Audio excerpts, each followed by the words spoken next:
Good morning. Good morning, good morning, good morning, YouTube. How are you doing this morning? I hope that all is well with you. Today is April the 14th. And today we'll be coming from Genesis chapter 25. Make sure my Facebook is live. Excuse me for a minute. Hello, my faithful watcher, YouTube. Just going to my Facebook page there. Okay, I'm not seeing my live on Facebook. Okay. It's all right. So anyways, it says we're going live. So good morning. The reason for my coming is because we are going to read from Genesis chapter 25. And we're going to talk about 3 different topics. So let me make sure everything is going right. My YouTube is going, but I don't see my Facebook live. Give me just a minute here. See if it's all right. So let's get into the lesson. We do have my YouTube live. So, all right. Genesis chapter 25, coming from the New Living Translation of the Holy Bible. The death of Abraham. Abraham married another wife.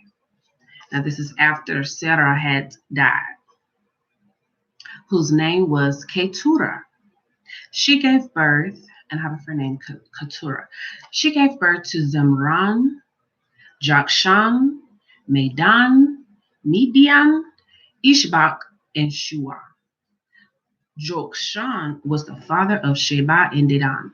Dedan's descendants were the Asherites, the Letushites, and the Leumites. Midian's sons were Ephah, Epher, Hanak, Obida, and Eldah. These were all descendants of Abraham through Keturah. Abraham gave everything he owned to his son Isaac, but before he died, he gave gifts to the sons of his concubines and sent them off to a land in the east, away from Isaac. So Abraham gave everything he owned, of course, because that was his lineage, that was his heir, to Isaac, his only son. So before he died, he gave gifts to the sons of his concubines. So, Abraham had concubines and sent them off to a land in the east away from Isaac. So Abraham lived for 175 years and he died at a ripe old age, having lived a long and satisfying life. He breathed his last breath and joined his ancestors in death. His son Isaac and Ishmael buried him in the cave of Machpelah near Mamre. Remember, that's the field and the cave he purchased. In the field of Ephron, son of Zohar the Hittite. This was the field Abraham had purchased from the Hittites and where he had buried his wife Sarah. After Abraham's death, God blessed his son Isaac, who settled near Bir Laharoi in the Negev. So Ishmael's descendant. So this is his second wife's descendants, and the second wife being Abraham's second wife Hagar. Remember, the servant of Sarah. This is the account of the family of Ishmael. So this is his lineage. These are the sons that he had, and what the greatness that came out of Ishmael. The son of Abraham through Hagar, Sarah's Egyptian servant. Here is a list by their names and clans of Ishmael's descendants. The oldest was Nebaioth, followed by Kedar, Abil, Mibsam, Mishma, Duma, Masa, Hadad, Tema, Jetur, Naphish, and Kedema. These 12 sons of Ishmael became the founders of 12 tribes named after them, listed according to the places they settled and camped. Ishmael lived for 137 years. Then he breathed his last and joined his ancestors in death. Ishmael's descendants occupied the region of Havilah to Shur, which is east of Egypt. Do you hear that? In the direction of Ashur. So now we are in Africa. So Ishmael's descendants were living in Africa. They lived in open hostility toward all their relatives. All right, now here we go. The birth of Esau and Jacob, the strife. This is the account of the family of Isaac, the son of Abraham. Excuse me. When Isaac was 40 years old, he married Rebecca. Rebecca, remember her? Who, you remember the story from yesterday? The servant who went to bring back a wife for Abraham's son Isaac. Yes, so this is Rebecca, the daughter of Bethuel, the Aramean from Padaram, the sister of Laban, the Aramean. Isaac pleaded with the Lord on behalf of his wife because she was unable to have children. You know, you have to pray for the Lord to open your womb, because sometimes your womb can be closed. Remember when Abraham deceived the king? Well, when he deceived him, was it Melchizedek?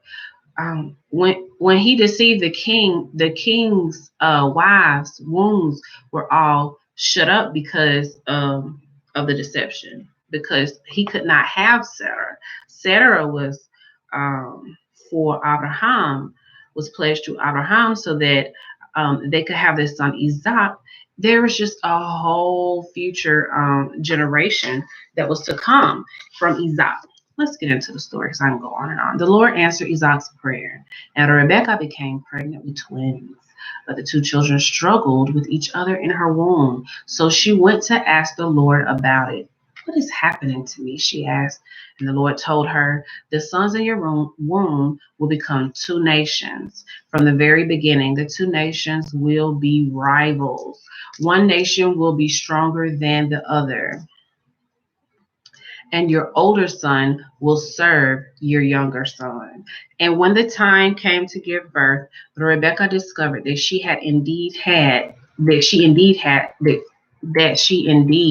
twins. That she does indeed have twins. The first one was very red at birth and covered with thick hair like a fur coat. So they named him Esau. Then the other twin was born with his hand grasping Esau's heel. So they named him Jacob. Isaac was 60 years old when the twins were born. So do you hear how old Isaac was? Isaac was 60. Esau sells his birthright. Here we go, and this is where the strife begins. So, or the deception. As the boys grew up, Esau became a skillful hunter. He was an outdoorsman, but Jacob had a quiet temperament, preferring to stay at home. Isaac loved Esau because he enjoyed eating wild game. Esau had brought home, but Rebekah loved Jacob. Jacob because Jacob would help around the house. One day, when Jacob was cooking some stew, Esau arrived home from the wilderness, exhausted and hungry. Esau said to Jacob, I'm starved. Give me some of that red stew. This is how Esau got his other name, Edom, which means red. All right, Jacob replied, but trade me your rights as the firstborn son. Look, I'm dying of starvation, said Esau. What good is my birthright to me now? But Jacob said, first you must swear that your birthright is mine. So Esau swore an oath, and thereby selling all his rights as the firstborn to his brother Jacob. Then Jacob gave Esau some bread and lentil stew. Esau ate the meal, then got up and left. He showed contempt for his rights as the firstborn. So what happened here is that, of course, Esau came out first. So that would make him, even though he was a twin, he just came out. And so it's kind of like, it's like I never really thought about that, in that Usually there's like years or at least a year or some more time before when you say who's the oldest. But I guess it just wasn't a big deal to Rebecca or whatever because they were twins. So, they came right one after the other. They were in the womb at the same time. So it wasn't that he was that, you know what I'm saying? They were born together, same age, just a different time. So it wasn't that Esau was that much more. He was the firstborn. But that wasn't wise. Say you think the older you are, the wiser you would be. But indeed, that was not wise. He was not being wise. He was just being hasty. So in his hastiness, he sold his birthright for some stew, and he gets stew anyway every day. You know, um, in his famish, he didn't even realize somebody didn't sit down and educate Esau. And this is the end of the lesson. If you want to continue to watch, I'm just going to break it down. Thank you, Facebook, for watching. But he did sell his birthright for like for some stew, and I'm sure it was some good stew. But your birthright includes what is handed down to you. It's again in that inheritance, like with Esau. So that's why the Lord couldn't count Hagar's son, because Hagar's son wasn't uh, what is Sarah's firstborn. Sarah's firstborn had not been born yet, but because Sarah didn't believe, she went and grabbed her own maidservant and said, "Well, surely you'll give me a son through." This is something I wanted to go over yesterday through him, but that's her son. It's not your son. You still haven't received your son. So again, somebody did not sit. So Esau did not know the value of his birthright until later on.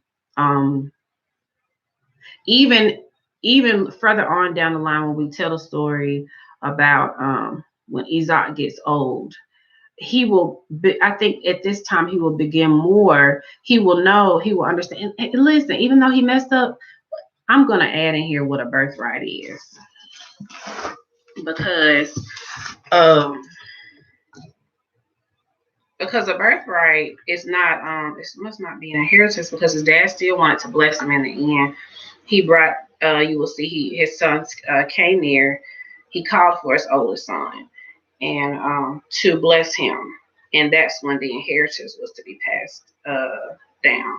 So let's go to the definition of birthright. A particular right of possession or privilege one has from birth, especially as the eldest child, a natural or moral right possessed by everyone. So it just being the firstborn, you're the wisest.